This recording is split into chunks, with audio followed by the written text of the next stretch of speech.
سر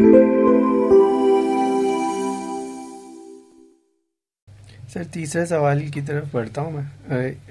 ایک دفعہ ملاقات ہوئی تھی آپ سے تو کافی تفصیل سے اس پہ بات ہوئی تھی کہ ایک پاکستان یا کسی بھی اس جگہ خطے کو بدلنے کا طریقہ یہ ہے کہ تحریک کی طاقت سے نظام کو تبدیل کیا جائے بجائے اس کے کہ انتخابات یا کسی اور طریقے کو اس مین کام کے لیے اپنا کے. تو سر ابھی جو ہم دیکھ رہے ہیں جو بھی تحریکوں کا حال ہوا، جیسے بنگلہ دیش میں ایک ریولوشن آیا لیکن وہ پوری پاور تو نہیں لے سکے، نظام وہیں کا وہیں کھڑا تھا. اسی طرح ایک اٹیمپٹ کی گئی تھی مصر میں، بلکہ شاید 2-3 دفعہ کی گئی، وہ بری طرح کچلی گئی. اور بھی اس طرح کے واقعات ہمارے سامنے ہیں. یعنی کہ فرانسیسی انقلاب تو آ گیا لیکن اس کے بعد لوگ یہی کہتے ہیں کہ وہ اس سے بھی بدتر ایک چیز قائم ہو گئی. تو سر پھر کیا مستقبل ہے کہ یا ہم کیسے کہہ سکتے ہیں کہ تحریک کی زور سے نظام تبدیل ہو سکتا ہے؟ اور کیا آپ کے پاس آپشن ہے؟ سر جیسے ایک آلٹرنیٹ آپشن تو یہ ہے کہ آپ منتخب ہوں اور منتخب ہو کے جو شقیں ہیں ان کو آہستہ آہستہ تبدیل کرتے جائیں. تو یہ جو آپ نے مثالیں دی ہیں، خاص طور پہ مصر کی مثال دی ہے، تو الیکشن کے ذریعے سے نہیں آئے تھے مرسی؟ سر میں جو پہلی تحریک تھی ان کی، اس کے بعد تو کچل بھی اتنا گئے نا، یعنی ان کے سارے چیدہ لوگوں کو. الجزائر میں الیکشن کے ذریعے سے 86% ووٹیں لے کے تو اسلامک فرنٹ جیت نہیں گیا تھا. جی ٹھیک ہے، ہمارا ملک. سوال یہی ہے نا کہ پھر وہ نہیں، سوال یہ ہے کہ تحریک کی بجائے الیکشن کیوں معتبر نہیں ہے تبدیلی کے طور پر؟ سر سوال یہ ہے کہ سب سے بہتر طریقہ کار کیا ہوگا؟ وہ تو میں دیکھیں آپ نے جو بات کی ہے شروع میں، جی وہ یہ ہے کہ بھئی تحریک کے نتیجے میں تو یہ ہو سکتا ہے. ٹھیک ہے، میں نے آپ سے پوچھا کہ پھر متبادل کیا ہے، آپ نے کہا منتخب ہو کے ہیں. تو اب ہم اس جگہ پہ کھڑے ہیں کہ جو منتخب ہو کے آتے رہے ان کے ساتھ کیا ہوتا رہا. بالکل ٹھیک ہے، پہلے اس پوائنٹ کو تو کلیئر کر لیں نا. تو میں نے آپ کے سامنے مثال رکھی مرسی کی، پھر یہ کہ الجزائر کی رکھی. اب میں آپ کے سامنے جو رکھنا چاہ رہا تھا وہ یہ کہ چھوڑیں اسلام کو. ایک ایجنڈا لے کے نواز شریف آئے تھے، ایک ایجنڈا لے کے عمران خان آئے تھے، دونوں منتخب ہوئے. نواز شریف کو تو 2 تہائی اکثریت بھی ملی، کیا وہ اپنا ایجنڈا امپلیمنٹ کر سکے؟ نہیں. اور کک آؤٹ کیے گئے. بالکل سمجھ آ رہی ہے میری بات کی؟ جی. تو اس کا مطلب ہے منتخب لوگ اتنے صاحب اختیار نہیں ہوتے یا با اختیار نہیں ہوتے کہ جو ان کے دل میں ہے وہ کر سکیں. ٹھیک ہے جی. یہ میں نے آپ کو مثالیں دے دی ہیں مختلف دنیا کی اور اپنے ملک کی بھی دے دی ہے. وہ جو آپ نے علامہ اقبال کی بات کی تھی، تو علامہ اقبال اس پورے نظام انتخاب کو کیا کہتے ہیں؟ مطلب دیکھیں نا، اس نظام انتخاب کے بارے میں بھی تو ان کی کوئی انالیسز ہے جی. وہ اسے بیان کیسے کرتے ہیں؟ یعنی اس انتخاب کے نظام کو کہتے ہیں اس کھیل میں تعین مراتب ہے ضروری، شاطر کی عنایت سے تو فرضی میں پیادہ، بیچارہ پیادہ تو ہے ایک مورائے ناچیز، فرضی سے بھی ہے پوشیدہ شاطر کا ارادہ.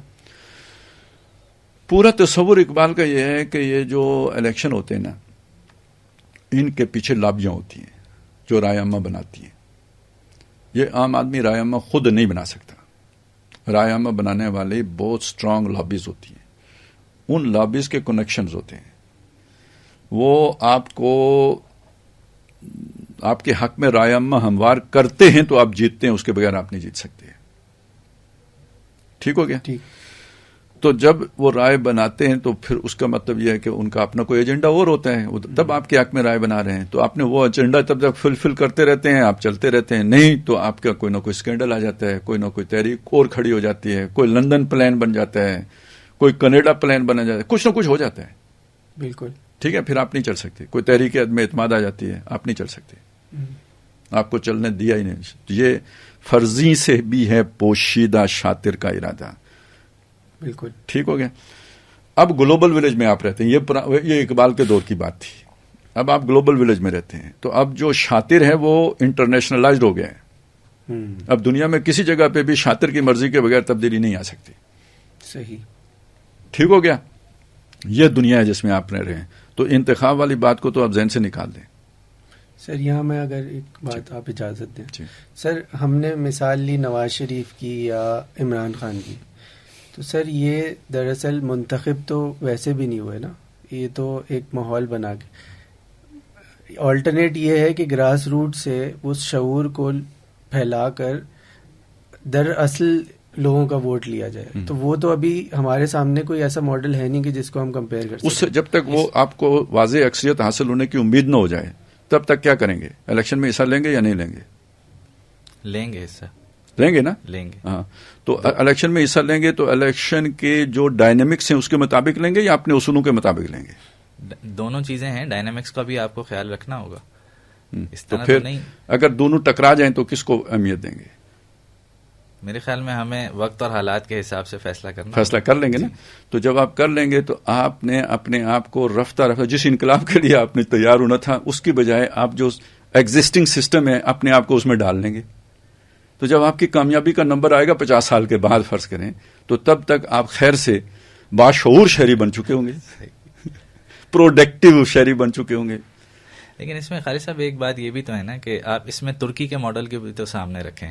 ایک تو 2016 میں جو کو ہوا اس کو عوام کی جو ہے قوت نے پلٹ دیا، اور دوسرا اگر احیائی تحریکوں کو، انقلابی تحریکوں کو اگر کوئی تھوڑی بہت کامیابی اس دنیا میں ملی ہے تو وہ بھی تو اسی سسٹم کے تحت ملی ہے نا. باقی جو اقامت دین کی جد و جہد ہو رہی ہے ان کو تو اتنی بھی کامیابی نہیں ملی. بالکل ٹھیک ہے.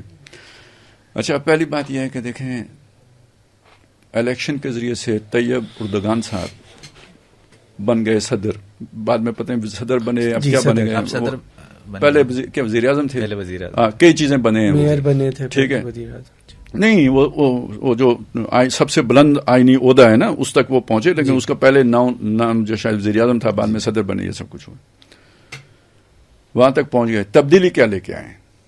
کوئی آئین میں تبدیلی ہوئی ہو؟ وہ پہلے بھی سیکولر تھا، آج بھی سیکولر آئین ہے، لیکن اس کی طرف ایک پیش قدمی ہے. اور بس ٹھیک ہے، وہ آپ کے خیال میں پیش قدمی ہے. مطلب پہلے والوں کو سورہ اخلاص پڑھنا نہیں آتا تھا، طیب اردگان صاحب تلاوت بہت اچھی کرتے ہیں. ٹھیک ہے، آئینی سطح پہ وہی آئین آج بھی ہے جو طیب اردگان صاحب کے آنے سے پہلے تھا، صرف وہ وزیر اعظم کی جگہ پہ صدر نام بدل گیا ہے. ایک بات تو یہ ہے. دوسری بات، کیا ان کے خلاف کو کی اٹمپٹ ہوئی ہے؟ نہیں ہوئی. وہ ووٹ کی پرچی نے وہ کو کی اٹمپٹ ناکام بنائی یا لوگوں نے سڑکوں پہ آ کے ناکام بنائی؟ رائے عامہ نے بنائی. رائے عامہ نے مطلب مسجد میں لاؤڈ اسپیکر کے اوپر اپنی رائے کا اظہار کر کے بنائی یا سڑک کے اوپر ٹینک کے آگے لیٹ کے بنائی؟ اس کا ایک طریقہ کار ہے، وہ ووٹ کی پرچی بھی ہو سکتا ہے، وہ ٹینک کے نیچے لیٹنا بھی ہو سکتا ہے. تو اسی کو نام تحریک ہے. تو جو اس کا اپنا ایک طریقہ کار ہے نا، اس طریقہ کار کے دو طریقے ہیں، ووٹ کی پرچی، اور اگر اس ووٹ کی پرچی کو روندا جائے تو پھر سڑک کے اوپر آ کے لیٹنا. یہ لیٹنے کا عمل مصر میں بھی ہوا، ناکام ہو گیا. یہ ترکی میں بھی ہوا، کامیاب ہو گیا.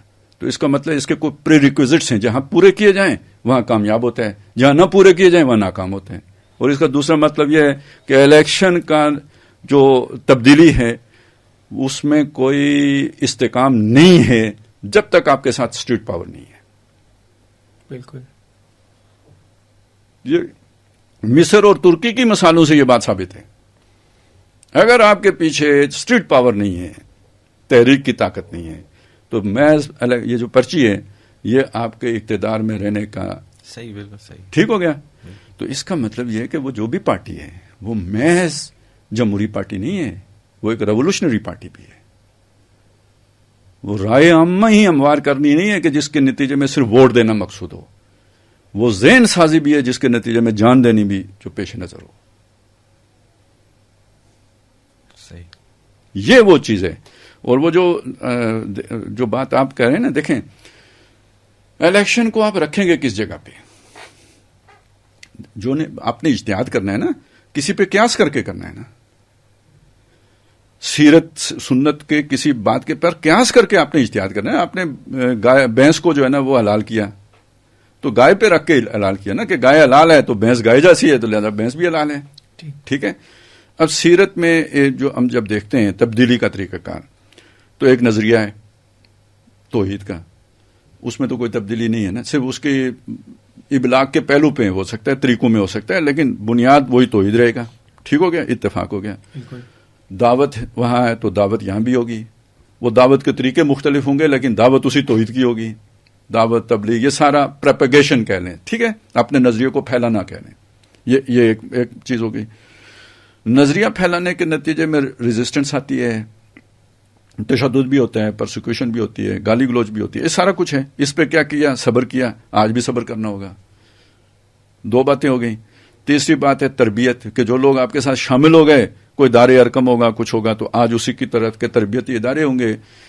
قرآن سے جوڑیں گے، عربی سکھائیں گے، مختلف مراحل سے گزاریں گے. تربیت کا مطلب اسلحے کی تربیت نہیں ہے بلکہ نظریاتی تربیت ہے، تو وہ آج بھی ہوگی. یہ کام مکے میں نبی صلی اللہ علیہ وسلم نے کیا، آج بھی کریں گے. اب اس کے بعد ایک فیز آتا ہے جو مدینے میں آتا ہے، اور وہ تھا قتال کا فیز، آرمڈ کانفلکٹ کا دور. اس کی ہم نگیشن کرتے ہیں کہ اس طریقے سے آج تبدیلی نہیں آ سکتی. تو پیچھے رہ گیا کیا؟ الیکشن یا یہ جو تحریک والی بات کر رہے ہیں، یہ دو پیچھے رہ گئے. یہ دونوں ڈیموکریٹک پروسیس ہیں. ٹھیک ہے، دونوں ڈیموکریٹک پروسیس. اب آ جائیں اس پہ، ان کا نمبر کب آتا ہے؟ یعنی جیسے وہاں پہ قتال کے لیے جب تک ایک متدبع تعداد آپ کے پاس نہیں ہوگی، آپ تشدد کے بدلے میں صبر کریں گے. سفارا مقابلے میں تب ہوں گے جب آپ کے پاس اتنی طاقت ہے کہ بظاہر احوال آپ کو لگتا ہے کہ آپ مقابلہ جیت جائیں گے. تو الیکشن پر بھی اگر آپ جاتے ہیں کہ بھئی آج قتال کی جگہ پہ لے کے الیکشن کو آئے ہیں نا جی، تو پہلے وہ تعداد تو فراہم کر لیں کہ جو جیتنے کے لیے لازم ہے. اس الیکشن کو غلط جگہ پہ پلیس نہ کریں کہ ادھر آپ نے منہ سے دعوت کا لفظ نکالا ہے، ساتھ آپ کے ایک بندہ ہے، ساتھ آپ نے جا کے کاغذات نامزدگی داخل کرا دیے اور ضمانت ضبط کروا کے آپ نے کہا جی میں نے وہ کر لیا ہے، انقلاب لے آیا ہوں. یہ غلطی تو نہ کریں، اس مغالطے سے تو نکلیں. میں کہتا ہوں ٹھیک ہے بھائی، وہ میں مانتا ہوں اجتہاد ہے، ہمارا ہو سکتا ہے مفتی ہوں، وہ مصیب ہوں جو الیکشن میں گئے ہیں، لیکن یہ کہ اس میں مغالطے میں تو نہ پڑے نا کہ اس کے پروسیس کا نمبر کب آتا ہے. جب ان سے یہ بات کی جاتی ہے تو وہ پھر ایک اور بات کہتے ہیں کہ اس سے دعوت کے عمل کا آغاز ہو. اس کا مطلب آپ الیکشن میں تبدیلی کے لیے نہیں گئے ہیں، دعوت کے لیے گئے ہوئے ہیں. تو دعوت کا آلہ الیکشن تو نہیں ہے. دعوت کا آلہ جو ہے نا، وہ ذریعہ جو ہے وہ تو قرآن ہے، آپ نے اس کی تبلیغ کرنی ہے. الیکشن میں جا کے جس طرح کی دعوت ہوتی ہے وہ تو دوسرے کی شلوار اتارنے کا کام ہے. کرتے کیا ہیں الیکشن میں جا کے آپ کہ یہ دفعہ 62 پہ پورا نہیں اترتا، یہ 63 پہ پورا نہیں اترتا، یہ چور ہے، یہ خائن ہے، یہ ڈاکو ہے، یہ فلانا ہے، یہ کیا کام ہے؟ سر اس میں یہ تھا بات کہ اب نہیں، مجھے الیکشن کی ساری تقریریں بتائیں نا کیا ہوتا ہے. سر کوئی دعوت کا کام ہوتا ہے؟ یہی ہوتی ہے. بالکل ایسے. کیوں؟ اس لیے کہ آپ غلط ٹائم میں الیکشن پہ گئے ہیں. آپ کو یعنی دیکھیں الیکشن کا نمبر کب آتا ہے؟ جب آپ نے اتنی بیس بنا لی کہ اس کے نتیجے میں بظاہر احوال آپ کا جیتنا آپ کو یقینی نظر آ رہا ہے. یہ سیرت میں یہ نمبر کب آتا ہے؟ جب آپ قتال میں جاتے ہیں. یہ مرحلہ کب آتا ہے؟ یہ قتال کا مرحلہ ہے. اس کے متبادل ہے الیکشن کہ آج آپ نے جنگ نہیں لڑنی، الیکشن میں جانا ہے.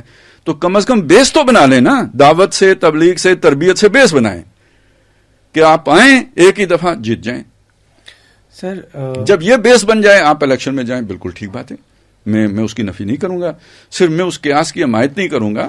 مطلب میرے اس سے نقطہ نظر کا اختلاف ہے، اس اختلاف کا میرا حق ہے، آپ بھی مجھے وہ حق دیں گے، ٹھیک ہے. لیکن یہ بات ہے کہ کم از کم مغالطے میں نہ میں رہوں نہ آپ رہیں کہ یہ جو الیکشن پروسیس ہے یہ دعوت کا متبادل نہیں ہے، یہ قتال کا متبادل ہے. تو قتال کا مرحلہ تو ایک سرٹن دعوت و تبلیغ کرنے کے بعد، لیول کی دعوت و تبلیغ کرنے کے بعد آتا ہے.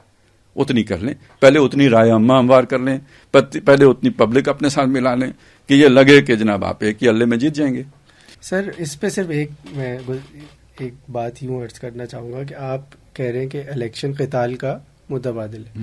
سر اب ہم ایک ایسے ملک میں بیٹھے ہیں جہاں حاکمیت اعلیٰ لفظوں میں تو خدا کی تسلیم کر لی گئی ہے، وہاں ہم ہیں. اور یوں بھی تو کہا جا سکتا ہے کہ الیکشن دعوت کو مزید مضبوط کرنے کے لیے کہ اگر آپ کے پاس 2 سیٹیں بھی آ گئی تو آپ اس حلقے کو تو بتا سکتے ہیں کہ ہم کیا کہنا چاہ رہے ہیں اور زیادہ بہتر طریقے سے بتا سکتے ہیں. پھر اس سیٹوں کے ساتھ کچھ فنڈ بھی آ گیا جو ترقیاتی فنڈ ہوگا تو مزید لوگوں کو دل نرم بھی کیے جا سکتے ہیں. تو یعنی یہ کلی طور پہ قتال کا متبادل تو نہیں ہوا کیونکہ اب یہ سینیریو چینج ہو گیا ہمارا کہ ہم ایک ایسے ملک میں بیٹھے ہیں جن سے ہم بات کر رہے ہیں وہ بھی خدا کی حاکمیت کو لفظوں میں تو تسلیم کر چکے ہیں اور کافی حد تک اس پہ عمل پیرا بھی ہیں, اور وہ بظاہر جنگ کرنے بھی نہیں آ رہے, بلکہ قتال کے لیے تو پھر شاید ہمیں انڈیا سے مقابلہ کرنے والی بات کرنی پڑے گی کہ جب وہاں پہ اس طرح کا مقابلہ ہوگا تو لڑائی ہوگی. تو ابھی تو ہم مستقل اس جگہ پر ہیں جہاں پہ مدینہ میں ایک ریاست بنانے کے لیے 2 لوگ پہنچے ہیں اور سرداروں سے بات کرنا چاہ رہے ہیں, اور وہ چاہ رہے ہیں کہ کسی طرح یہ جو سردار ہیں یہ ہماری بات آگے پہنچا دیں, اور وہ سردار وہ 2 MP ہیں. تو یہ ڈائریکٹلی قتال کا متبادل تو نہیں ہوگا. نہیں, نہ آپ اس نظام کو سمجھ سکیں نہ آپ اسلام کو سمجھ سکیں. ٹھیک ہے, میں بات جہاں سے شروع کی تھی کہ انتخاب حقیقت میں کیا ہے, شاطر کا کھیل ہے جس کو آپ سمجھ بیٹھے ہیں کہ یہ تبدیلی کا ذریعہ ہے. یہ شاطر کا ایک کھیل ہے. دوسری بات کیا ہے, اسلام کیا ہے, وہ ایک مکمل ضابطۂ حیات ہے, اور جو ضابطۂ حیات یہاں آپ کے ملک میں نافذ ہے وہ فقہی بات ہے کہ یہاں پہ وہ جو ہم نے پہلے بات کی ہے کہ کوئی قانون قرآن و سنت کے خلاف نہیں بنے گا, وہ اسے اس ریاست کو مسلمانوں کی ریاست بناتا ہے, اسے ایک اسلامی ریاست نہیں بناتا. یہ مغالطہ, جیسے پہلے مغالطے کا ذکر کر رہے تھے, یہ مغالطہ اعلیٰ ترین جو ہے نا ہمارے بہت یعنی خواص میں بھی موجود ہے کہ ہم اسے سمجھتے ہیں اسلامی ریاست ہے. یہ اسلامی ریاست نہیں ہے, یہ مسلمانوں کی ریاست ہے, اور اس کے وہ سارے حقوق ہیں جو کسی مسلمان ریاست کے اندر کسی مسلمان کو حاصل ہوتے ہیں, وہ حقوق اسے ملیں گے. لیکن دوسری طرف اگر آپ نے اسلامی انقلاب برپا کرنا ہے تو آپ کو سمجھ ہونی چاہیے کہ اس ریاست کے اندر ایک طبقہ ہے جو حاکم ہے, ٹھیک ہے, جو مفادات کو سمیٹتا ہے, اور ایک طبقہ ہے جو محرومی کا شکار ہے, اور جس کے ہاتھ میں یہ الیکشن اور یہ وہ جو ہے نا صرف وہ جیسے پریشر کوکر کے اوپر وہ نہیں ہوتی جو پریشر ریلیز کرنے والی وہ ویٹ رکھ دیتے ہیں, یہ اس درجے میں اس کا کام ہوتا ہے کہ لوگ اپنی رائے کا اظہار کر کے دل کا بوجھ ہلکا کر لیں کہ ہم تبدیلی لے آئیں, اور ایک عرصے کے بعد کچھ ہینڈسم لوگ بھی کھڑے کیے جاتے ہیں تاکہ لوگ 5-10 سال لوگوں کے جو نا جوش جذبے سے نکل جائیں. تبدیلی کوئی نہیں آنی ہوتی, یہ فوجی گملوں میں اگے ہوئے لوگوں سے تبدیلی نہیں آیا کرتی. وہی ویٹ ہوتا ہے, وہ جو اوپر رکھ کے پریشر ریلیز کیا جاتا ہے. یعنی یہ نعرے شعروں سے وہ خوش ہوتے ہیں کہ چلیں کچھ اندر کا بوجھ ہلکا ہو گیا. تو یعنی میں اس لیے کہہ رہا ہوں کہ نہ ہم اسلام کو سمجھتے ہیں کہ اس کے آنے میں تبدیلی آئے گی تو کن کن کے مفادات پہ ضرب پڑے گی یا پیٹ پہ لات پڑے گی, یوں کہہ لیں چلیں. تو میرے بھائی ایک بات ذرا سوچیں, آپ نے کبھی تبلیغی جماعت کے ساتھ وقت لگایا ہو یا کہیں بھی آپ جائیں دیکھیں, ایک آدمی کو آپ نماز کی بات کریں, وہ پڑھے یا نہ پڑھے آپ کی عزت ضرور کرے گا کہ آپ نے اچھی بات کی ہے, ٹھیک ہے. وقت کی صلاح ذالک, قرآن کی بات کریں, یہ ساری باتیں وہ آپ کو وہ مخالفت نہیں کرے گا بلکہ آپ کو عزت سے رخصت کرے گا. اگر فرض کریں وہ بینکار ہے, آپ اس کے سامنے سود کی بات کریں, آپ اس کی آنکھوں میں وحشت اترتی نظر آئے گی آپ کو, بالکل وہ آپ کو برداشت نہیں کر سکتا. اگر وہ جاگیردار ہے, آپ صرف اتنی بات کہیں کہ حضرت عمر کی 3 طلاقیں ہمیں بہت پسند ہیں, لیکن اگر آپ صرف یہ بات کہہ دیں کہ حضرت عمر نے یہ اجماع کرایا تھا, پوری امت کا اجماع ہے اس کے اوپر کہ مسلمانوں نے جو علاقے بزور شمشیر فتح کیے ہیں ان کی زمینیں اجتماعی ملکیت ہوں گی, کسی کی ذاتی ملکیت نہیں ہوں گی, ان پہ عشر نہیں ہوگا, ان پہ خراج ہوگا, سمجھ آئی؟ بالکل. تو یہ اسلام کسی جاگیردار کو قبول نہیں ہوگا. آپ یہ بات جا کے کریں کسی زرگر بازار میں جیولری جہاں بکتی ہے کہ یار یہ کیا طریقہ ہے کہ آپ جب دیتے ہو تو کہتے ہو سونا ہے اور جب لیتے ہو تو کہتے ہو نہیں اس میں 2.5% کاٹ ہوگی کہ وہ سونا نہیں تھا, ٹھیک ہے. یہ اسلام انہیں قبول نہیں ہوگا کہ لینے اور دینے کے باٹ ایک ہو جائیں. میری بات سمجھ میں آ رہی ہے نا؟ تو اسی پہ لے جائیں کہ جو اس ملک کی GDP کا مکھن کھاتا ہے تو وہ نماز بلکہ حفظ قرآن کے لیے بھی تیار ہوگا, بچے کو بھی حفظ کرا دے گا, یہ بات وہ نہیں گوارا کرے گا. بالکل ٹھیک ہے. تو اس کا مطلب یہ ہے کہ یہ جو آپ سمجھتے ہیں کہ الیکشن کے ذریعے سے وہ بات مان جائیں گے, کبھی ایسا نہیں ہوگا. باقی ہمارے ملک کو اب 80 سال ہو گئے, سیکھنے کے لیے بہت ہیں. یہ ول کہ یہاں پہ اسلامی نظام آئے 47 میں زیادہ تھی یا آج زیادہ ہے؟ 47 میں زیادہ تھی. ٹھیک ہے. الیکشن کو اگر آپ دیکھیں تو دین کے نام پر زیادہ ووٹ 60s میں 70s میں پڑتے تھے یا آج زیادہ پڑتے ہیں؟ 60s میں. تو اس کا مطلب ڈکلائن ہوا ہے, کوئی ہم نے اس پروسیس میں جا کے کوئی حاصل نہیں کیا ہے. ٹھیک ہے سر. ٹھیک ہے, یہ تو ثبوت ہے. اور دوسری طرف جو ہم نے حاصل گین کیا اسلام کے لیے اس ملک میں, تحریکیں چلا کے حاصل کیا ہے. سب سے بڑا کارنامہ ہم قرار دیتے ہیں قرارداد مقاصد کو, وہ جس کا ہم حوالہ دے رہے ہیں. جی. تو اس وقت اسمبلی میں ہمارے کتنے ممبر تھے؟ کوئی نہیں. 46 کے الیکشن میں تو جماعت اسلامی نے حصہ ہی نہیں لیا تھا. تو وہ کیا دباؤ کدھر سے؟ حالانکہ وہ اسمبلی بھی وہ پاس کرنے کے لیے تیار نہیں تھی. جب وہ پاس ہوا تھا نا تو اسمبلی کے فلور پہ ایک بندے نے تقریر کی تھی کہ آج ہم مہذب دنیا کو منہ دکھانے کے قابل نہیں رہے. تو کیوں قبول کیا تھا؟ پبلک پریشر پہ قبول کیا تھا. وہ پبلک پریشر کس نے مینٹین کیا تھا؟ لوگوں نے, عوام نے. مطلب کوئی جماعت بھی تو پیچھے تھی نا جس نے وہ ساری تحریک چلائی تھی. جی. ٹھیک ہے. تو گین اس تحریک کے نتیجے میں ہوا, نہ کہ آپ کی اسمبلی میں ریپرزنٹیشن کے نتیجے میں.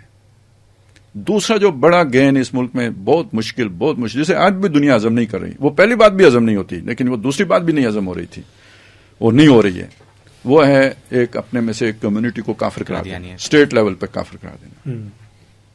آج تک بڑے بڑے دانشور, اس کے ہمارے اسلامی دانشور بھی مخالف ہیں اس بات کے, لیکن وہ اس پہ قانون بن گیا. اور کس نے بنایا؟ بھٹو صاحب نے بنایا. اور بھٹو صاحب کے بارے میں مشہور کیا تھا؟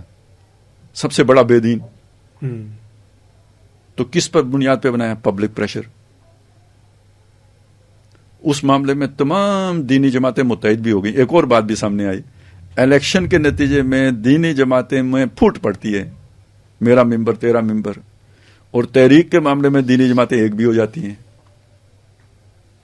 ٹھیک ہے. تحریک پاکستان کے وقت بھی آپ نے دیکھا, اور یہ جو تحریک تھی یہ جو ہے نا تحفظ ختم نبوت کی, اس کے اندر بھی آپ نے دیکھا. اس کے بعد بھی آپ دیکھیں گے کہ آپ نے اگر اس ملک کے اندر اسلام کے لیے کوئی جو ہے نا وہ کوئی بچایا ہے یا حاصل کیا ہے تو تحریک کی بنیاد پر حاصل کیا ہے. صحیح. اور الیکشن میں دن بدن ہماری پوزیشن کمزور سے کمزور تر ہوتی چلی گئی ہے. اور اصل میں یہ الیکشن کی ناکامیاں ہیں جس کی وجہ سے ہمارا نوجوان نے بندوق اٹھائی ہے. ہم نہیں سمجھ رہے نا, لیکن جو بندوق جس نے اٹھائی ہے, کیوں؟ کہ اس کو یہ یقین ہو گیا کہ الیکشن کے ذریعے سے تبدیلی نہیں آئے گی. اب اس کی اتنی سمجھ نہیں تھی کہ تبدیلی کا صحیح طریقہ کیا ہے, تو وہ بندوق والوں کی طرف چلا گیا. اور آج بھی جو بڑی تعداد زیادہ ایکٹیوسٹ ہوتا ہے, زیادہ پرجوش ہوتا ہے انقلاب کے لیے, وہ بہت جلد اس نتیجے پہ پہنچ جاتے ہیں کہ یہ فضول کام ہے جو ہم کر رہے ہیں. وہ اصل کام جو ہے نا وہ بندوق اٹھانے کا ہے. وہ تحریک سے نکل کے ادھر نکل جاتا ہے. ٹھیک.